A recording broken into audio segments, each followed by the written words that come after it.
Oh, all right.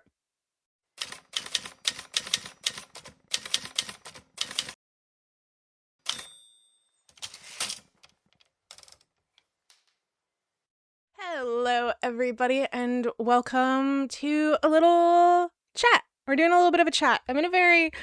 It feels like a very enclosed space because my desk is like literally right here, and then there's this stuff, but I wanted the nice book backdrop. I've got the one in the living room that I did the like previous chat about Project Caramel Latte and all that kind of stuff in front of, but there's like that's the Agatha Christie collection and then manga. So I was trying to get something at least vaguely different for this one. Anyway, in my last vlog, I talked a little bit about how I'm doing a personal curriculum and kind of breezed past it because I didn't know how interested people would be. And I asked if anyone would be interested, and there was an overwhelming response of yes. And by overwhelming, I mean Addie specifically requested this. So this is for you, Addie. So the way that I'm going to kind of organize this chat is I'm going to kind of do it as a little bit of a joint what the hell I'm talking about and how I came to structure things the way that I am. And connected to that is what I am specifically studying. So I'm going to be kind of doing both simultaneously. So I hope that it's not too uninteresting for some people who might know already a little bit about personal curriculums. But I did do things slightly differently because I kind of didn't know about this whole fad on social media for personal curriculums until like 2 or 3 months ago. So a lot of this was developed on my own rather than through watching other people. So hopefully it's at least vaguely different. So just as a little bit of an introduction to this, hi, I'm Vivian Asimos, in case you don't know about me. I am a researcher and a writer, and I am a nerd. I am an education nerd. I was one of those kids when I was like in high school and middle school and probably even younger, but I don't really remember, that I really hated summer breaks. I just did not like going on summer breaks. I liked being in school. I, I really liked being in school, and I continued that idea into university life. And I got a master's and a PhD, and I would say a good half of the reason why I got a master's and a PhD was because I wasn't ready to not be in school anymore. And to be honest, I'm still not ready to not be in school anymore, despite the fact that I graduated in 2019. If I got offered another PhD or the opportunity to do another PhD or even another master's, hell, even another undergraduate degree, I would do it in a heartbeat. Like, I would jump on that chance so fast. I just really loved that period of my life, which was a very large period of my life. So for me, lifelong learning and education and knowledge are really important values to me in my life. And they used to be aspects that were very easy to continue and obtain because I was at university. That was literally my life, was that. So it was really easy to maintain that. Now my career is being a researcher. I am a nonfiction writer. I use the actual studies that I've been doing. I do everything that I would be doing with an academic press. I just do for a general public, and I try to write more accessibly, so that way literally everybody can learn what I'm talking about and not the same 5 people that I am always talking to at academic conferences. I am in a lot of ways maintaining that idea of education constantly because I research new topics. Everything that I do with my brand, Incidental Mythology, is constant research and reporting on that research and education and gathering of new information. So you would think that I'm still maintaining that aspect of it, but there's a lot that I'm actually missing. And when I left academia, I started trying to basically replicate a lot of the aspects of academia outside of it. There are some of those aspects that I have replicated, I think. There are other aspects of it that I want to replicate, but I'm just not in the position right now to do so. But they're ready on a list for me to do eventually. And there are other ones that I've really struggled to maintain. And this aspect of the personal curriculum actually semi-half kind of addresses one of these things. And that is that when you're at university, there's a lot of implicit learning. And what I mean by that is you are surrounded by educational input in a variety of forms. There are your classes, there are the things that you're doing. Once you're in postgraduate studies, there's your specializations and what your dissertation is going to be on and what your thesis is and all of that kind of stuff. Absolutely, obviously. But there's other people around you with their classes and their specializations and their dissertations. And when you are surrounding yourself with those people and you go out to coffee with your Italian friend who's an ethnomusicologist who specializes in death rites, you suddenly get a lot of really interesting conversation about what kind of stuff is there in that world that, you know, he's researching. And then you talk to your friend who's doing Christmas, right? And talking about Christmas as a whole thing. And you get that information and those theories and those discussions. Then you're all together chatting about it. And you end up kind of learning about all of these different things and sharing information about them very readily.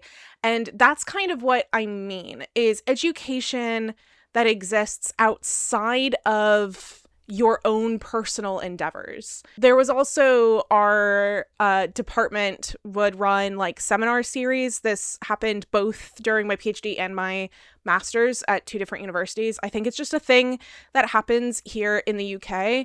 I don't know whether it's at the US or in other countries as well. This is my only experience, so it's the only thing I can mention about it. Basically, they would invite lecturers and other people in to give a talk about what they were researching and what their newest papers or their newest book was about and all that kind of stuff.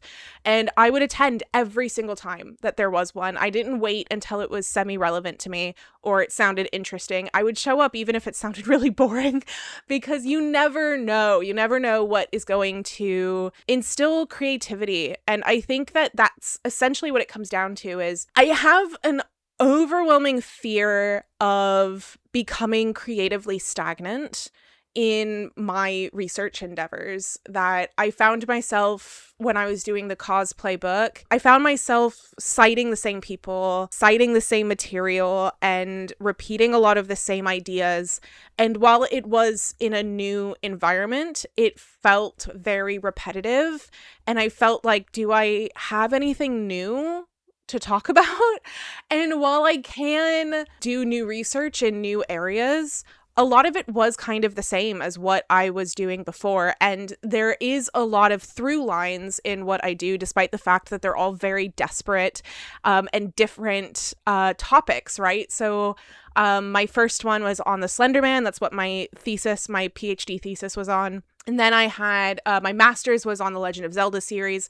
This was on the Slender Man. And then I went to cosplay and now I'm doing Taylor Swift. And those all look really different, but there's a lot of similar through lines through it. There's a reason why I pick those as my next topic is because I see similarities. I'm therefore using similar ideas and similar thought processes.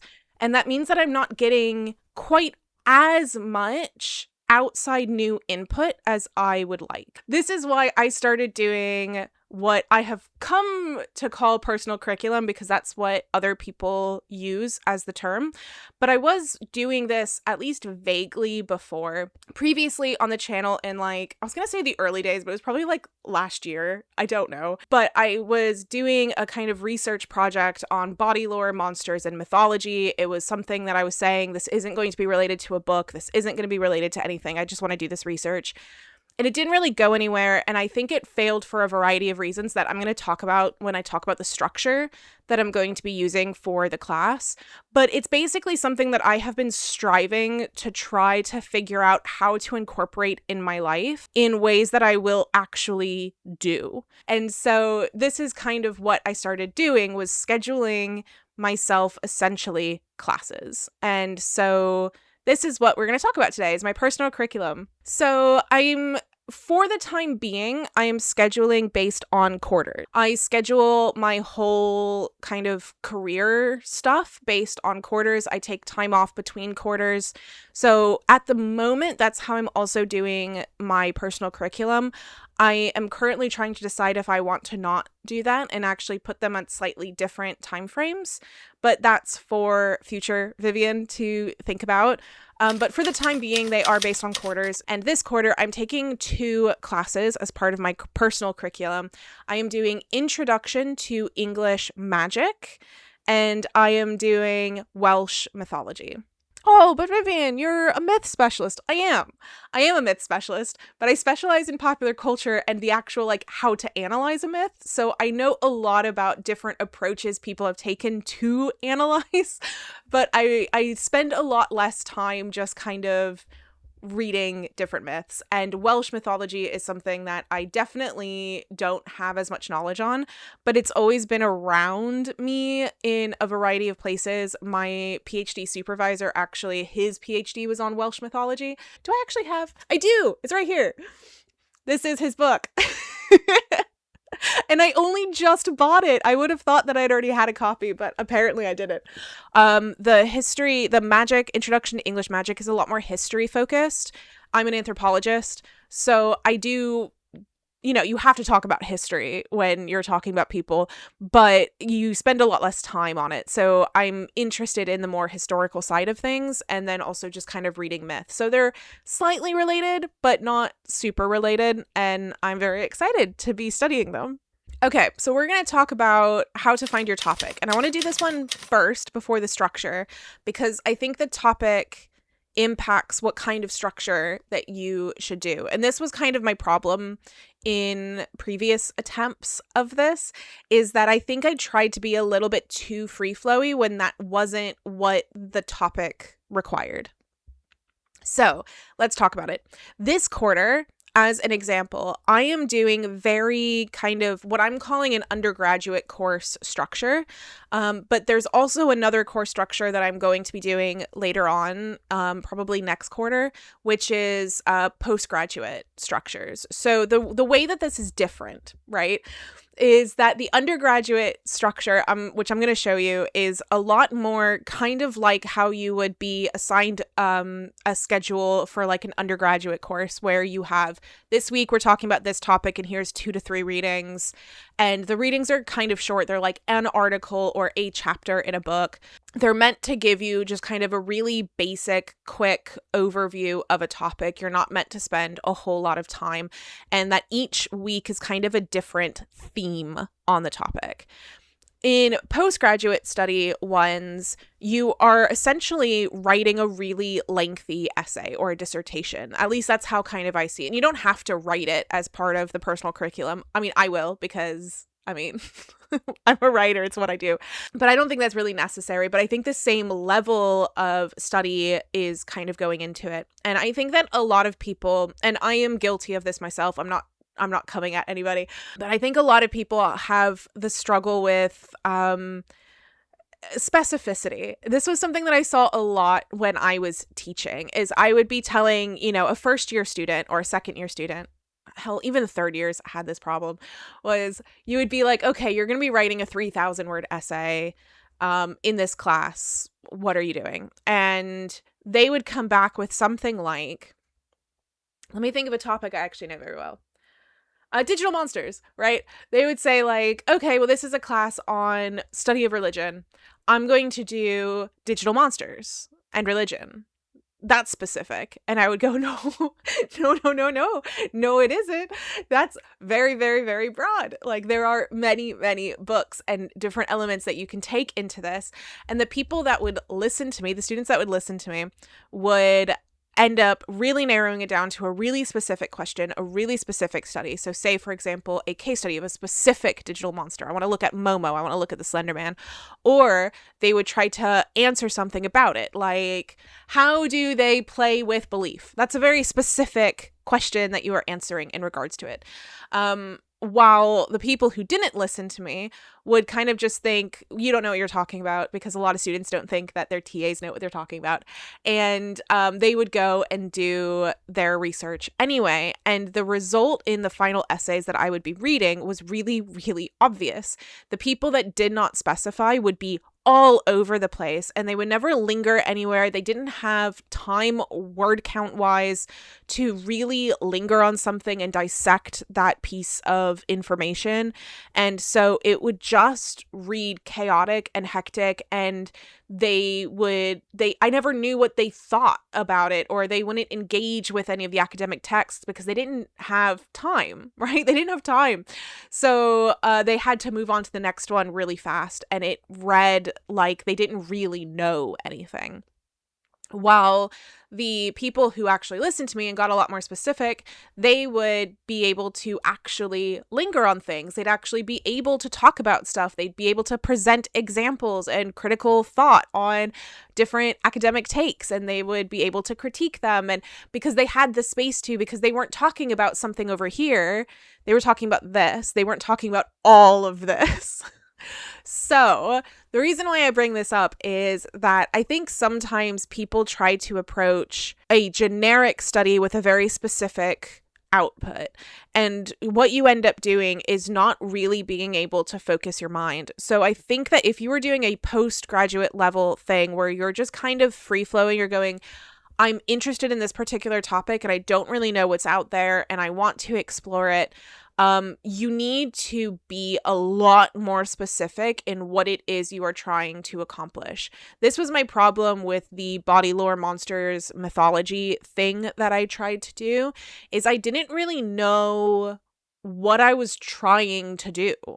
I wanted to see what was out there. I wanted to see what connected these, but I didn't know why I was interested in it. I didn't know what I was interested in answering. I didn't have a specific case study I was wanting to see if it related to. I was just kind of like, I guess this is cool. And it meant that I felt, as soon as I was starting to do the research, I felt like I was just floating in an ocean without any kind of support or help or raft or boat or anything, right? Because there was just a lot of different information on a lot of different topics, and I didn't know what exactly I wanted to look at. And so I ended up just kind of saying, well, I'm not going to look at anything, and I left it. That's not very effective. And so I think that for some instances, you need to have a lot more guidance of an introduction to it before you can go more in depth. So for example, I'm doing an introduction to English magic, and there's a reason why I'm calling it that, is because I know from my own interest that I'm going to want to spend more time on this topic. I know that I'm going to want to delve more into specifics, but when I was setting up this class, I didn't know, do I want to specialize? Like, do I want to focus on medieval? But do I care about the medieval time period? I don't know. Then I was like, well, but I guess it depends on what do you mean? And are the witch hunts interesting, or is that going to just be really depressing to me?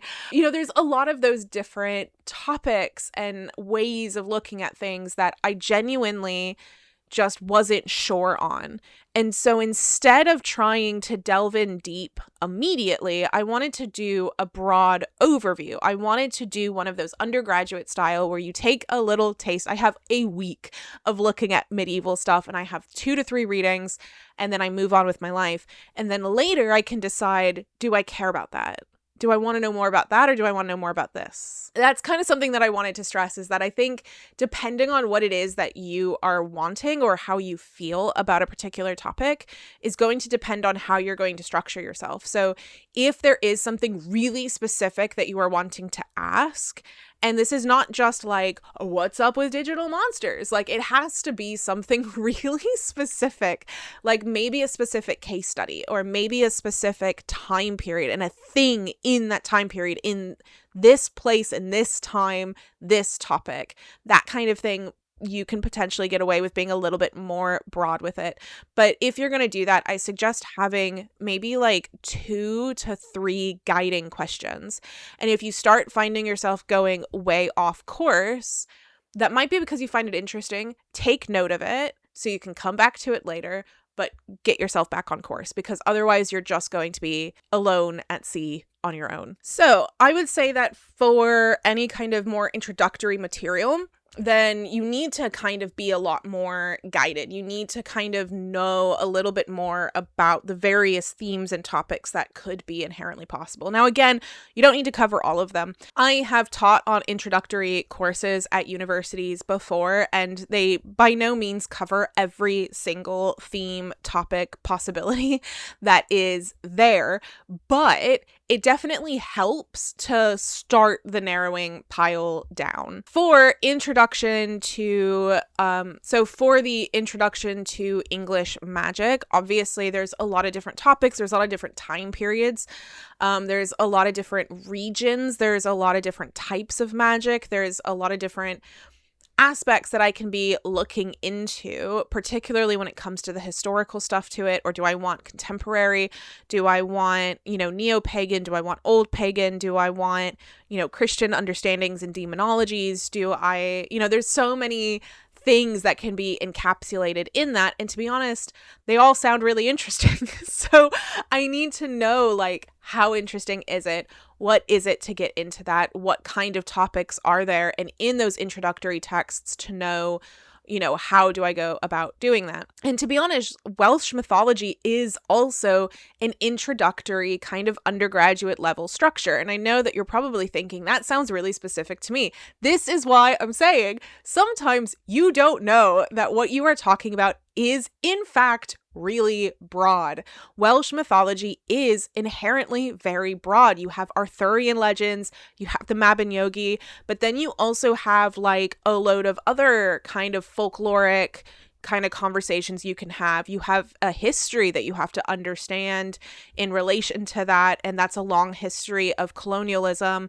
And so there's a lot to kind of dig into here. So I would suggest, if you're new to this and you're new to whatever topic you are exploring, that you actually do something a lot more guided before you do something a lot more specific.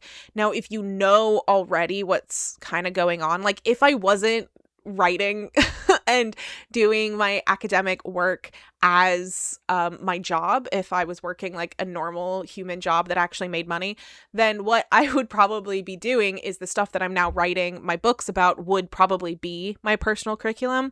And those could be a lot more open because I know more about what I'm doing and where I'm going and how to be specific within it. So this is my binder because I love stationery. So I want to show you my curriculum. And you are going to see that this looks a lot like the kind of syllabus you would get for a class that you're taking at a university. In fact, I have a lot of the same information. I have a course description. I have course requirements. Yes, I have course requirements. This is really important. I wanted to sketch out exactly how long I should be spending on the class every week. So, the course requirements I have is that I am taking up a certain amount of weeks. It's 10 weeks is how I have structured the class. And I am focusing on it taking about 3 to 5 hours a week. The first week was probably closer to 5 for this one, but for the Welsh one, it was like maybe 2. It was really light. But I don't really want to be working on my personal curriculum for more than like 12 to 15 hours a week, just because that feels like a weekend. So I have kind of 2 primary forms of assignments that I am doing. Yes, I have assigned myself assignments. And one of them is reading notes. So typically, if you were like in a normal academic class, you might have readings, but then you'd go to like your seminar or to class the next day and they'd be talking about it. So you'd get some kind of feedback loop. Obviously, I don't have that. I don't have other people taking this class, and I don't have like a seminar to go to summarize anything. And so I need to kind of do things on my own in that sense. So I have reading notes. The way that I do reading notes is like a little like 2 to 3 sentences. I'll flash it up on the screen because it's on my computer right now. But I have like a 2 to 3 sentence summary of the text that I read, and then I do my outline of the material that I read. And it just means that summarizing it after you've read it is a really nice way of reinforcing what it is that you just read. Typically, you should do this in your own words. The other thing that I am going to be primarily doing is an essay. I'm doing an essay that is with a hard 3,500 word limit, just because I might want to put these up on Substack when I'm done. And I think that's like the length that I'm willing to go to for Substack. I'm doing one essay for each class. That's the end goal. And I'm spending the last like 2 to 3 weeks, I think, on the essay. And I do have a free form for another type of assignment. So for example, for English magic, in the first week, I wanted to do an overview of different time periods. So this is, I did that. This is my outline. And that was an assignment that I gave myself. It didn't take very long. I used English Heritage website to guide. And yeah, that gave me a really nice overview. And it means that when I'm looking at something and they say, for example, the medieval period, I know that that is from 1066 to 1485. All right, then we get into my course schedule, and this is what it looks like. I'll also be putting some of these on screen for image and stuff. But basically, I have divided this by actual themes for each week. So as you can see, each week has some assigned readings as well as assignments, which most of the time are just the reading notes on the readings I have assigned myself, but sometimes there is an extra thing like the essay plan or the quick sketch of British history. And so that's kind of how it looks. So as you can see, it looks a lot like the kind of thing you would get in a class. I know you might be sitting here wondering, that's all well and good, Vivian, but how the hell did you create a course when you don't know anything about the topic? There's a couple of different ways that you can do this. So there's two kind of primary useful things for putting together an undergraduate level course structure like I have for these two courses. The first is to look up university classes. I think in the UK, they're typically called modules, while in America, it would be a course or a class. So make sure you use your right terms. But basically, if you kind of type those in and you look for their curriculum or their syllabus, American universities are more likely to just put up their syllabi. I actually found quite a few on Introduction to English Magic because they were primarily in history departments. I found one, I don't see what university it was originally from because I just stole the syllabus that I found online, but it's just a history class called A History of Witchcraft and Magic in Europe. And I was just able to grab the entire syllabus. So this, that's something you can just download that and then just use that if you wanted. Like you didn't have to make any kind of changes. You could just use that. I didn't, but it was that one was incredibly useful. There was for some of the more British ones that I found, again, they didn't have like their syllabus able to just be auto downloaded, but they would have information. So they would have their like required reading, like what books you're going to have to buy to do the course. And they would have like an overview of what topics they would cover. So this was really useful in a way. For Introduction to English Magic, I had so many resources at my disposal. I was able to really find a load of them and then start distilling them down. So the first thing that I did was I looked through their list of all their required readings, and a lot of them agreed on what kind of structure, like which topics to cover, and then they also had really similar books at their disposal. So then I went to go see how actually accessible some of those books are. Not all of them are, right? Like sometimes a book is out of print or it's just really crazy expensive. Like I'm not buying that. The journal articles that they reference, I was going to see if I could have access to through like JSTOR or something like that. So looking up kind of, okay, of this list, which ones do I actually have access to? And then once I knew which ones I actually had access to, I was able to then start kind of filing them into groups of like, okay, well then, these ones I was able to access and they're more about kind of definitions and terms and contexts. Okay, cool. So now this one was all about different creatures that weren't necessarily, all these folkloric creatures. So let's lump those together. It's that kind of a thing.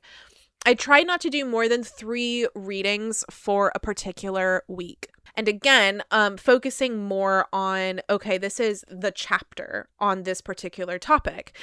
So for the British ones, for example, they didn't, as I said, they didn't say like, you're only going to read chapter 2, 5, and 7 of this book, but it would just be on the required readings list.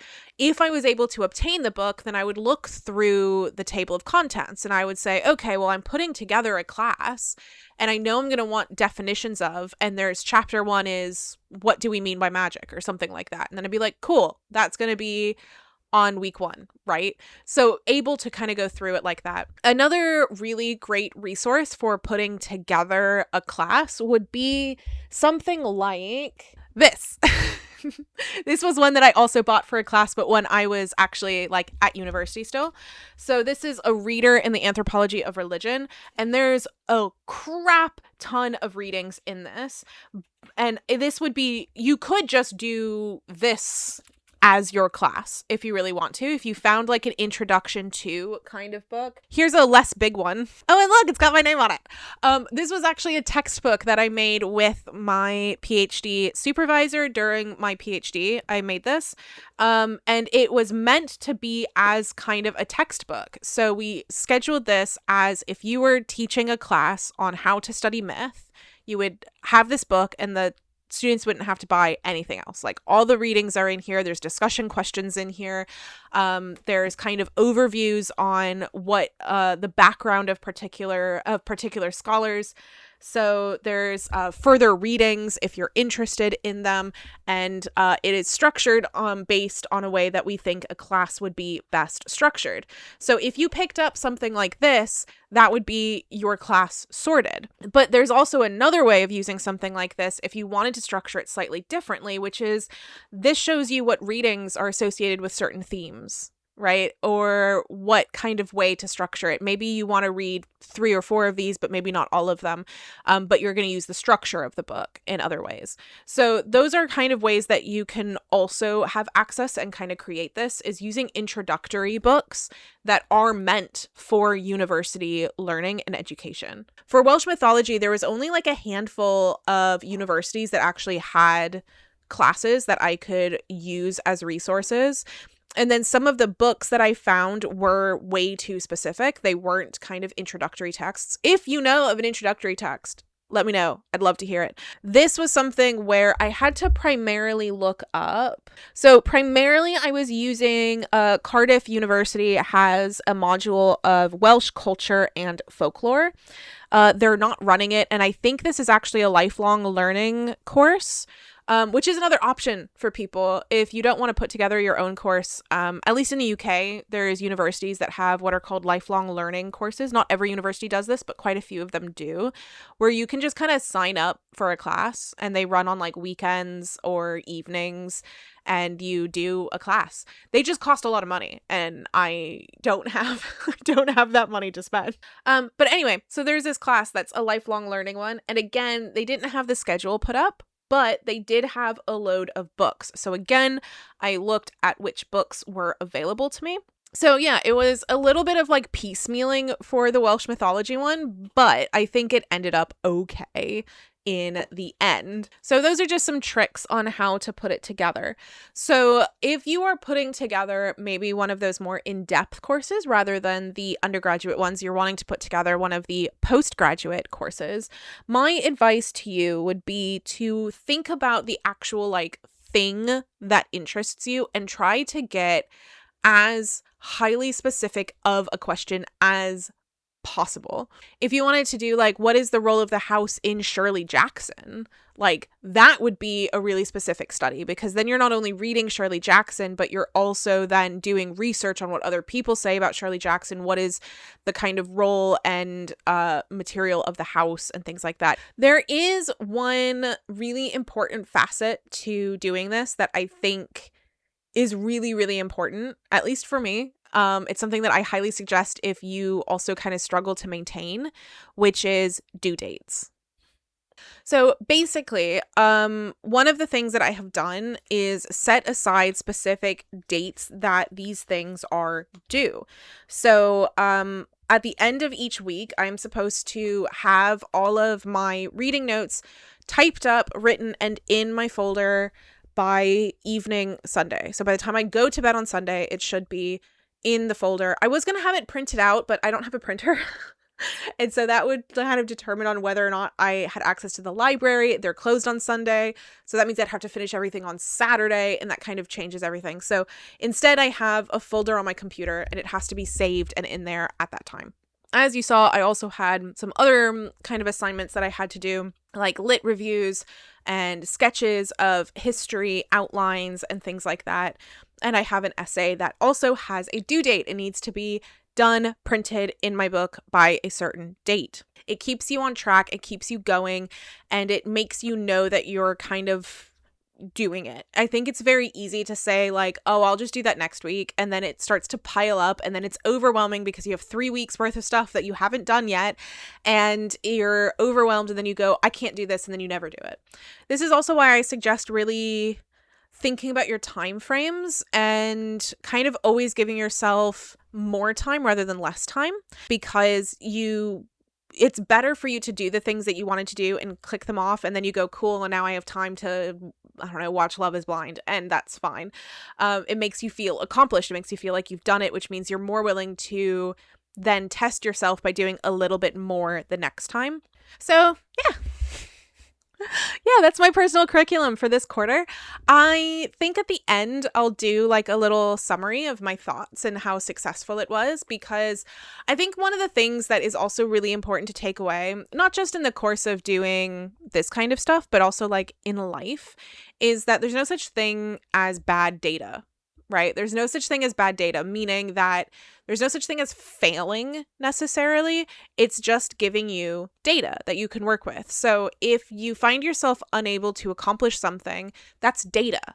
That's something that you can look at and you can analyze and say, well, why didn't this work? And then you can make a plan of what to do in order to offset that problem. So if for some reason I find that this starts to not work for me, I'm going to reflect on it, and I'm going to kind of say, well, why did I think it failed? Where did I think it failed? And we're going to adjust for next time. So, I think at the end of this quarter, I'll do a little review of how I think it went.